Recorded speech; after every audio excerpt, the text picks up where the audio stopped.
அனைவருக்கும் வணக்கம். இது உங்கள் மூவி ஸ்பாட். இன்னைக்கு நம்ம வீடியோவில் ஓடிடி பிளாட்ஃபார்மில் இருக்க பிளாக் பஸ்டர்ஸ் ஒரு 7 கேங்ஸ்டர் மூவிஸ் லிஸ்ட்டை தான் பார்க்க போகிறோம். இந்த லிஸ்ட்டில் நம்ம ஃபஸ்ட்டாக பார்க்க போகிறது ரஞ்சித் இயக்கத்தில் நம்ம சூப்பர் ஸ்டார் ரஜினிகாந்த் அவர்கள் நடித்த 2016 ரிலீஸ் ஆன கபாலி படத்தை பற்றி தான் பார்க்க போகிறோம். இந்த படத்தோட கதையை பற்றி பார்த்தோம் அப்படின்னா, மலேசியாவில் வாழ்கிற தமிழர்களுக்கு எதிராக நடக்கிற அநீதியை தட்டி கேட்குறவராக நம்ம கபாலியை காட்டுறாங்க. அவர் அந்த விஷயத்தை தட்டி கேட்டனால ஜெயிலுக்கும் அனுப்பப்படுறாரு. கிட்டத்தட்ட 25 வருஷத்துக்கு அப்புறமேலே ரிலீஸ் ஆகி தன்னோட எதிரிகளை தேடி வந்து கொல்றாரு. கொன்னதுக்கப்புறமேலு தன்னோட ஃபேமிலியை எப்படி கண்டுபிடிச்சாரு அப்படிங்கிறதான் படத்தோட கதை. இந்த படம் பார்த்தீங்க அப்படின்னா அமேசான் ப்ரைமில் வந்து அவைலபிளாக இருக்குது. ஸோ எல்லாருமே பார்த்து என்ஜாய் பண்ணுங்கள். கிட்டத்தட்ட தலைவர் அவர்கள் வந்து ரொம்ப வருஷம் கழித்து ரிலீஸ் ஆன படம், செம ஹிட் அடித்த படம்னு சொல்லுவேன். சரி, இந்த லிஸ்ட்டில் நம்ம செகண்டாக பார்க்க போகிற படம் விஷ்ணுவர்தன் இயக்கத்தில் அஜித் அவர் நடித்து 2007 ரிலீஸ் ஆன பில்லா மூவியை பற்றி தான் பார்க்க போகிறோம். இந்த படத்தோட கதையை பற்றி பார்த்தோம் அப்படின்னா, இதில் அஜித் வந்து 2 வேடத்தில் வந்து நடிச்சிருக்காரு. ஆக்சுவலாக பார்த்தீங்க அப்படின்னா, ஃபஸ்ட்டு கேரக்டர் எப்படின்னா, அவர் ஒரு கேங்ஸ்டராக இருக்கார். அந்த கேங்ஸ்டரை பிடிக்கிறதுக்காக ஒரு போலீஸ் ஆஃபீஸரும் வராங்க.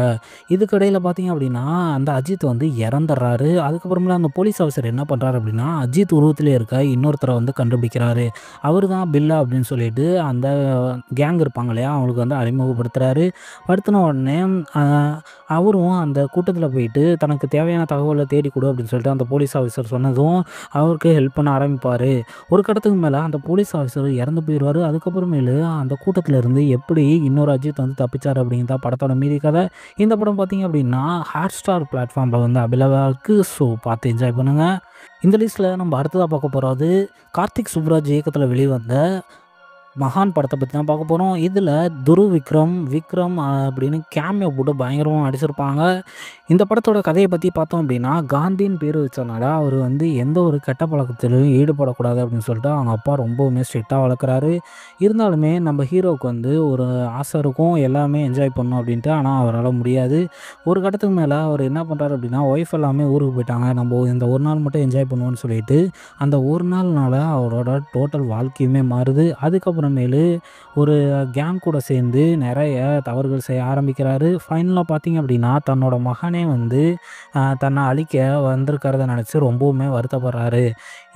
இது எல்லாமே ஒரு கோர்வையாக வந்து நடந்துகிட்டே இருக்குது. கிளைமேக்ஸில் பார்த்தீங்க அப்படின்னா, தன்னோட மகன் ஜெயிச்சாரா இல்லை தந்தை ஜெயிச்சாரா அப்படிங்கிறதான் படத்தோட கதை. இந்த படம் பார்த்தீங்க அப்படின்னா அமேசானில் அவைலபிளாக இருக்குது. ஸோ பார்த்து என்ஜாய் பண்ணுங்கள். இந்த லிஸ்ட்டில் நம்ம அடுத்த பார்க்க போகிறது கார்த்திக் சுப்புராஜ் இயக்கத்தில் வெளிவந்த ஜிகிர் தண்டா XX. இந்த படத்தை பற்றி தான் பார்க்க போகிறோம். இதில் எஸ்ஜே சூர்யாவும் ராகவா லாரன்ஸும் பயங்கரமாக ஆக்டிங் பண்ணியிருப்பாங்க. ஆக்சுவலாக படத்தோட கதையை பற்றி பார்த்தோம் அப்படின்னா, ஒரு கேங்ஸ்டராக ராகவா லாரன்ஸை காட்டுறாரு. அவங்களுக்கு பார்த்தீங்க அப்படின்னா நடிக்கணும்னு ஒரு ஆசை இருக்குது. அதுக்காக டைரக்டர்ஸ் எல்லாம் தேடிட்டு இருக்காரு. இதே சமயத்தில் பார்த்தீங்க அப்படின்னா, செய்யாத தப்புக்காக ஜெயிலில் மாட்டுற அவர் வந்து ராகவா லாரன்ஸை கொல்லணும்னு சொல்லிட்டு போலீஸ் ஆஃபீஸர் செட் பண்ணி நம்ம எஸ்ஜே சூர்யாவை அவர்கிட்ட அனுப்பிச்சுட்றாங்க. அதுக்கப்புறமேல அவர் ஒரு டைரக்டர் வேஷம் போட்டு நம்ம ராகவா லாரன்ஸ்டையும் ஜாயின் பண்ணிடுறாரு. அதுக்கப்புறமேலு என்ன நடந்துச்சு, அவர் வந்து ராகவா லாரன்ஸை கொன்னாரா இல்லையா அப்படிங்கிறதான் படத்தோட மீதி கதை. இந்த படம் பார்த்தீங்க அப்படின்னா நெட்ஃப்ளிக்ஸில் அவைலபிளாக இருக்குது. ஸோ எல்லாருமே பார்த்து என்ஜாய் பண்ணுங்கள். இந்த லிஸ்ட்டில் நம்ம அடுத்ததாக பார்க்க போகிறது விக்ரம் வேதா. புஷ்கர் காயத்ரி அவங்க இயக்கத்தில் வெளிவந்த இந்த விக்ரம் வேதா படத்தை பற்றி பார்க்கணும் அப்படின்னா, விஜய் சேதுபதியும் மாதவனும் பயங்கரமாக ஆக்டிங் பண்ணியிருப்பாங்க. என்ன அப்படின்னா, ஒரு கேங்ஸ்டராக விஜய் சேதுபதி அவர்களை வந்து காட்டுறாங்க. அவர் எப்படியெல்லாம் கேங்ஸ்டர் ஆகிறாரு அந்த கதையுமே வந்து மாதவன்கிட்ட சொல்கிறாரு. நம்ம விக்ரம் வேதா கதை இருக்கு இல்லையா, அந்த மாதிரி அவர் அரெஸ்ட் பண்ணதுக்கப்புறமேலு ஒவ்வொரு ஸ்டோரியாக வந்து எடுத்து சொல்லிக்கிட்டே இருக்கார். அப்போ தான் மாதவனுக்கு புரிய வருது, அவர் மட்டும் கேங்ஸ்டர் இல்லை, அவரை சுற்றி நிறைய பேர் வந்து ஏமாற்றிட்டு தான் இருக்காங்க அப்படின்னு சொல்லிட்டு புரிய வருது. அதுக்கப்புறமேலு என்னாச்சு, மாதவன் எல்லாத்தையுமே வந்து எப்படி ஹேண்டில் பண்ணார் அப்படிங்கிறதான் படத்தோட மீதி கதை. இந்த படத்தை பார்த்தீங்க அப்படின்னா அமேசான் ஓடிடி ப்ரைமில் வந்து அவைலபிளாக இருக்குது. ஸோ எல்லாருமே பார்த்து என்ஜாய் பண்ணுங்கள். இந்த லிஸ்ட்டில் நம்ம அடுத்ததாக பார்க்க போகிறது வட சென்னை. இந்த படத்தோட கதையை பற்றி பார்த்தோம் அப்படின்னா, ஓப்பனிங் சீனில் பார்த்தீங்க அப்படின்னா ஒரு 4 பேர் சேர்ந்து ராஜன் அப்படிங்கிற ஒரு கேரக்டரை வந்து வெட்டி கொள்கிறாங்க. இந்த ராஜன் அப்படிங்கிறவர் யார் அப்படின்னா, ஊர் மக்களுக்கு எல்லாமே நல்லது செஞ்சு ரொம்பவுமே பிரபலமாக அடைஞ்சவர் தான் இந்த ராஜன். அவரை வெட்டி கொண்டதுனால அவங்களோட வாழ்க்கை வந்து எப்படி மாறுது அப்படிங்கிறத ரொம்பவுமே தெளிவாக காட்டியிருப்பாங்க.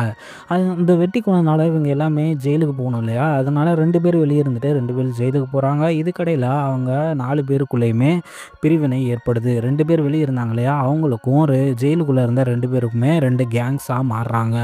இதுக்கிடையில பார்த்தீங்க அப்படின்னா, அன்பு அப்படிங்கிற ஒரு கேரக்டர் வந்து இன்ட்ரோடியூஸ் பண்றாங்க. அவரு தான் பார்த்தீங்க அப்படின்னா, இந்த 4 பேரையுமே ரிவெஞ்ச் எடுப்பாரு.